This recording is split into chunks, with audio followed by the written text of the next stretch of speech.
Maro ireo mpanao politika ireo antoko politika nanefiny adidiny tamin'ity andro androany ity. Isany amin'izany ary ny avy amin'ny ankolafy Ravalomanana izay nanatitra fehezam-boninkazo ihany koa teny amin'ny tsangam-bazton'ny mahery-fo. Isany novakian'izy ireo bantsilana tao anatin'izay moa ny tsy fahalavorarian'ny fivoahana ao anatin'ny krizy izay mbola mangeja ny firenena amin'izao fotoana izao. Napetsi-po ihany koa ny fihetsiky ny mpomba ny filoha teo aloha Namaky Ravalomanana araka izao tanteran'ny Ravalomanana Mamrasoana izao.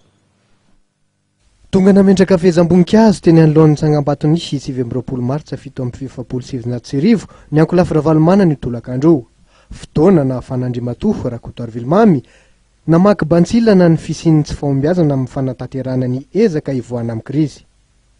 Ny ankolafy Ravalomanana dia anisan'ireo fikatana politika izay miantso ny fehezam efa tsamoela ary vaty izao izany antso tatona izany miaraka amin'ny fikamarana politika hafa marobe izay nangataka ny fehezam-boninkazo mba handay anjara amin'ny fitadiavana ny vahaolana amin'izao krizy politika izao satria hita fa ohatrany somary mikatso ihany raha politika amin'izao fotoana izao ka izahay zany dia faly amin'izany fanapahan-kevitra fehezam izany ampivory ny ankolafy kely politika rehetra ny ankolafy kely sosialy ihany koa ankolafy kely ara-toekarena Madagasikara itadiavana ny vahaolana amin'ny Madagasikara amin'ny krizy dia faly izahay ary misaotra ny fehezam-boninkazo anday ny andraikitra tadafy azy amin'izany fampihetsoana ny hery politika rehetra amin'ny fahavalon'ny folo izany ary dia ho avy amin'ny fotoan'izany ny mibasika Namaky.